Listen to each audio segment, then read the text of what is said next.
It's a big, the title is really big. So before jumping into all the slides and all the details, just want to let you know that the primary purpose of this presentation is not just focusing on the machine learning algorithm itself, but focusing on the whole framework that tries to address reservoir simulation specifically. There was one or maybe a couple of good questions in today's Shell's keynote talk about how we can use machine learning and all these things for reservoir simulation. CCS is one subset of that, so I hope this presentation will try to answer that matter. So this is definitely a huge effort, and it takes many partners to actually build and come up with this framework. We have partnered with AWS because a lot of pieces that are very important, not just, as I said, the ML part alone, but you're constructing a software framework that requires compute, that requires software engineering skills, domain experts, and everybody coming together and coming up with a useful product. So I'll be doing most of the presentation today, or the whole presentation today. That lets me go to this thing. So the agenda is like, how do we harness all these explosive growth in AI and ML that we are seeing every day? People come up with new algorithms and all those things. So, do we stand? We, in the sense, do we in the reservoir simulation community, also in geophysics and all those things where it's been used quite heavily. I'll be restricting myself to reservoir simulation here. So, does the reservoir simulation community stand to benefit from all these very interesting developments that are taking place every day? So I'll briefly present what the challenges are when it comes to reservoir simulation. I will focus, today's talk, I'll focus on one specific machine learning model that it's particularly useful. I will explain the reasons as I go along. Then we will talk about, I'll talk about some results of different problems where these machine learning models or the proxies that were built out of the machine learning models proved to be useful. Of course, like it's never a complete story. There are always like tremendous amount of challenges. So we will talk about some of the challenges that we need to address to tackle even more complex models. So the first one is like, this is pretty standard. We all know machine learning is used to build proxies, and proxies are much, much faster compared to a full physics simulation. And the divergence in, it only diverges when you start increasing the fidelity of the model. So proxies are really useful when you're talking about simulating large-scale ensembles of high fidelity or even ultra-high fidelity models that are becoming more common these days. So, so we use all these AI and ML techniques to develop these proxies to speed up some of the interesting reservoir simulation workflows. I just want to clearly state that in no way I'm going to state that the proxies are going to completely replace a full physics simulator. My experience and this thing is it's not going to, given the complexities in this field. It's going to aid quite a bit, as we will see, for some of the workflows. The next one is, this is very critical, that we understand what are the main challenges that are involved when we want to apply these machine learning models for subsurface flow simulations. One is, we all know real field assets or consist of highly non-uniform grids with spatial, sometimes significant spatial heterogeneity. So non-orthogonality of grids makes non-local interpolations, all those things a bit tricky. And the third point is very important here, which I will emphasize quite a bit, is we have a coupling between a continuum space-time simulation, which is what mostly is talked about when you listen to talks on ML used in different fields like CFD and other things. Like they talk about this continuum space-time simulation, for which ML models very useful. They're very good at generating proxies. But the problem with reservoir simulation is that the most important thing that engineers are interested is not so much about continuum space-time, looking at the results of the continuum space-time thing, but more on what the wells do, because that's how they interact with everything. So they want to know what the well rates are, and they want to control those wells through discrete events. So this is very important. So there are discrete events which controls wells in the form of either injection or production things. So these are discrete sources and things that are not continuous in nature, typically. So that's one of the biggest challenges.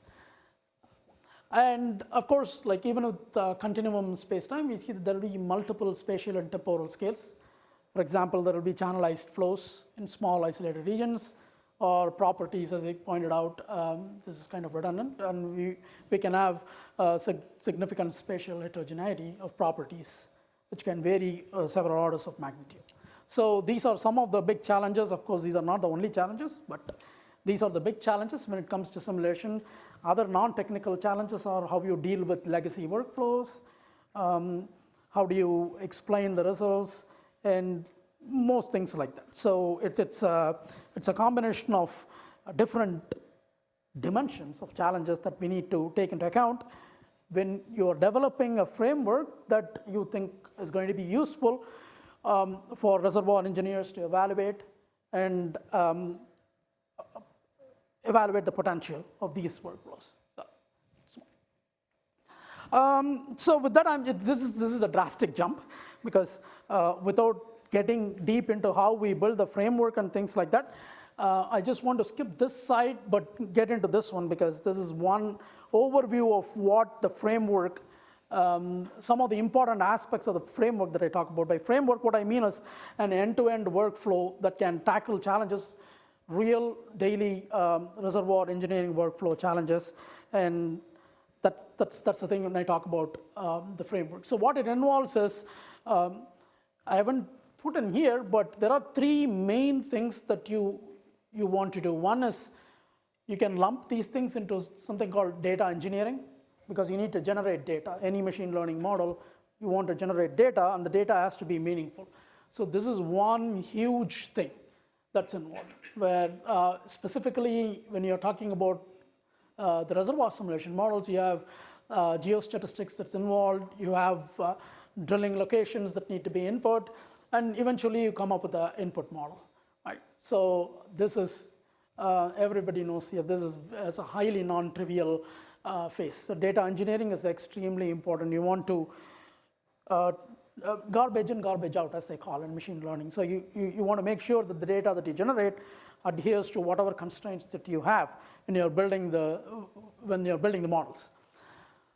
Let's say that we have crossed this moat and we did a good job with that. The next part is, once you have the data, you need to generate results for training, right? So for that, you need a forward simulator or a full physics simulator, because you have a lot of confidence in what results it gives, and that's going to generate your data. And the third part is, of course, the machine learning part, where all the models and whatnot comes into picture. Then in the machine learning, if you just go slightly deeper into it, you have this training phase, validation phase, and you do all those things, and then you finally end up with what we call trained weights in the machine language parlance. Once you have that, once you have that, then it's prime time ready for doing what is called inference. Inference is what, it's a proxy essentially. You're going to give the data to this proxy here, and you're going to get the results you want for whatever workflows that you are trying to use that for. So this is the overall steps that are involved. I mean, I'm highly trivializing the amount of effort that's involved in each stage. Every stage is complex, and every stage is equally important to make this entire framework a success, so that engineers can use it easily, right? So in today's talk, I'm just going to focus on one small thing. I'm going to assume that we keep pressing the wrong stuff. So this is a HPC conference, so I just want to skip this part. Again, I don't want to trivialize, this is extremely important. We will assume that the models are given to us somehow. So I'm going to focus on this machine learning algorithm part. The framework that we have developed, it's not pinned to a particular algorithm. You can swap any algorithm of your choice that you like. But in our case, I started off with a neural operator-based model, specifically what's called the Fourier neural operator model. So again, I'm going to give a very high-level overview. I'm not going to get into all the details of this. What happens is, why did I choose neural operator? Neural operator is a state-of-the-art machine learning technique. If people are not aware of that, just want to give an overview. You've all heard about how machine learning algorithms classifies images. If you give an image of a cat, it will say a cat. For ImageNet and all those things, if you are familiar with that. And if you give an image of a dog, it will say it's a dog. How does it know? The way it tries to learn a cat is a cat, a dog is a dog, is typically through something called a convolution operation. So you take an image, you take a 3x3 matrix, essentially. It's called a convolutional kernel. And you run this matrix across the image, and it tries to learn what are those entries of that kernel. And when it learns everything, you give an input. So machine learning model is you give an input, you get an output, right? So in the training phase, you give several images of the cat, and you get a classified image saying that this is a cat. So that forms a training pair. Similarly, you feed in several images of dog, and so the way it tries to learn is it tries to understand the spatial relationships of features through an operation called convolution. So that's what this convolutional neural net and all those things. So it's a very high level overview. What all it tries to learn is it tries to learn features within that image that allows it to classify in the right manner. The way it learns features spatially is through this convolutional kernel that moves. People that are familiar with partial differential equations. I'm assuming most of them are because we are dealing with scientific PDEs and all those things. So in terms of partial differential equations, convolutional kernel, we would have heard about it. We would have heard about Green's function when you're learning about operators, diffusion operators and things like that, right? So convolution is a natural process when you are trying to invert an operator, like a diffusion operator, right? So when you're learning the convolution from data that comes from a set of PDEs, or it can be an ODE too, what you learn is you're actually learning the essence of that operator itself. Like if it's a diffusion operator, you learn the Green's function of the diffusion operator through convolution. So convolution is a very important operation when it comes to scientific machine learning as well. It learns the operator rather than learning the features of the images. So what's the big deal? The big deal is that when you learn the features of an operator, it doesn't matter which grid you are applying to. It's completely resolution invariant because you have learned the operator. You can apply it to any grid that you want, any resolution that you want. So that's the beauty of learning the operators rather than learning what's there in an image. So this is where neural operators come into picture, and it's truly revolutionizing the field of scientific machine learning. These are all details I will skip because of the want of time. But again, with any machine learning models, I pointed out, you have an input, you have an output, you form pair of input-output pairs for training, go through this machinery here. One note is, so there are various kinds of neural operators or various ways through which you can learn how an operator should, or how a differential operator should behave, or diffusion operator. So there are different ways of, putting it another way, there are different ways of learning how the Green's function should behave to capture the solution, right? The interesting part here is, for reservoir simulation, we all know one of the key variables is pressure. We need to know how pressure evolves. Pressure is notorious, be it computational fluid dynamics and all those things. Fluid flow, pressure, it's especially when you are going more towards the incompressible flow, pressure becomes quite notorious to resolve because of the fact that pressure, what is called as elliptic, in the sense a disturbance of pressure at any point is going to instantaneously affect every other point in your domain. So you need to capture this both short wavelength and the long wavelength effect of pressure. So which means that when you decompose pressure into frequencies, you need to make sure that it has captured both the low frequency and the high frequency part. So when you are trying to learn convolution for this differential operator, you would naturally want, especially in systems that involve pressure, you would naturally want to deal with Fourier modes. So that's one of the reasons why a Fourier neural operator is employed, because what you do is you do a Fourier transform of your variables, and in the Fourier space, a lot of good things happen. First of all, you have good control over what frequency content you want to retain, and the second thing is convolution in a physical space becomes a pointwise multiplication operator in the Fourier space. So it makes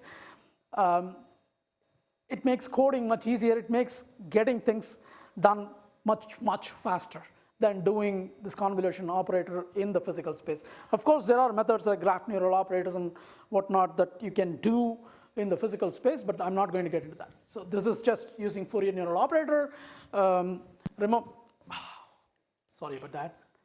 Remembering the fact that you have input-output. What does the input look like? Input can be your static variables like permeabilities and porosities, and dynamic variable initial conditions like pressures and saturations for a given for the model that forms the input. The output can the output usually in today's talk is what we call as a temporal bundling. What that means is output is going to be different slices of the time evolution of the state variables, which are pressures and saturations in the examples that I'm going to present. So the input is, remember that it's static properties, permeabilities, and porosities, and the initial conditions for the state variables. The output is a temporal bundling of your state variables. With that, I'm just going to give some examples why both the framework that I talked about works very nicely, and also the machine learning model that we have employed works well too. Framework works nicely because now I can use this framework from an engineer's viewpoint, a regular reservoir engineer's viewpoint. I can swap different problems, different optimization problems quite easily using this framework. I don't need to know the nitty-gritty details of what actually happens in the framework. All I have to do is I have to go back and just say, hey, look, these are the input. I just specify it in a well-known text file saying that, hey, this is the data file, different cases, because engineers develop data files for simulations. This is the data file. These are the input features that I want to have, and these are this is the output. I want to track the time evolution of these things. So it's as easy. I can swap this problem. I've given 3 examples here. One is, let's say an engineer wants to do some kind of well placement optimization. Again, I'm not getting into all the optimization details here, but I just want to show that how easy it is to tackle different problems using the same framework. So you don't need specialized frameworks built for each and every model, right? So here is a 5-spot pattern. You have an injector, long injector, and you have 4 producers. You can randomly keep moving that around. So you want to optimize the position of these things to produce the most optimal oil phase rates or maybe gas phase rate. So here the training pairs, it's a homogeneous reservoir. This is the first example. Start simple. Homogeneous reservoir, the aerial permeability remains constant, the vertical permeability is smaller than the aerial one. You have constant water injector rate. Of course, you have only one injector here, and you have 4 producers with constant bottom hole pressure. So this is kind of a fairly simple problem that we can take and see how things perform with both the framework and the Fourier neural operator that I was talking about. So we have very good agreement. These are essentially like your field pressures and saturations evolution between the ground truth and the machine learning models. Excellent agreement with errors less than 1% were seen. These are contours of the pressures, cut view contours. And the saturation contours where the water, so it's a waterfront propagation problem. It's a two-phase model. Just bear in mind that any proxies is not going to give you the most accurate solution. It's going to come as close as possible to the exact solution, but it's not going to be exact. So we see that there is a fairly good agreement between the waterfront breakthrough to all the producers, and also the way it evolves spatially within the domain. So this is one example. The second example is we take the same problem, but we are going to, is it blurry just for me or for everyone, the image? Yeah, so sorry about that. For some reason it's coming out this way. So here I take the same problem, except that the spatial properties are going to vary by several orders of magnitude. It's a spatially heterogeneous problem. So these are the ranges for the variations of porosity and permeability. The controls, of course, remain the same. So here, the topology of waterfront evolution it's crazy and it's really complex because there are channelized flows and things like that. I'm going to see if the movie is. Yeah. Again, the results are reasonably accurate. It's not like point-wise, it's not going to be super accurate, but we see that the overall features of these complex waterfront evolution has been captured quite well with respect to the ground truth solution, which is on the left. Again, we plot the field evolution of the pressures and saturations, and it's in very good agreement between the machine learning model and. So this is example number 2. Example number 3 is sort of real field model. This is Norn from North Sea, and it captures some realistic geological properties. There are 53 faults, 36 wells. This is, yeah, you can see the geometry when I talk about the geometry challenge. So you have several uncertainties in terms of fault multipliers, porosities. Again, skipping through all the details, like there is an excellent agreement again here between the one that's predicted by the machine learning model, and even in the presence of such non-uniform geometries and things like that. I'll be glad to talk about more details on this offline, but considering the time, I'll just show this movie of both pressure and gas, mobile gas evolution in terms of time. So there are challenges. Challenges are like the temporal bundling is what I talked. It's just one input spits out all the time frames in one go, but actually we want to somehow emulate the time marching methods that are actually present in the PDEs, transient PDEs. So it's this explicit time marching methods or the autoregressive models, still an active area of research. A lot of things are being done as we speak. There are some things that we are currently working out, something like curriculum learning and things like that, that kind of shows promise.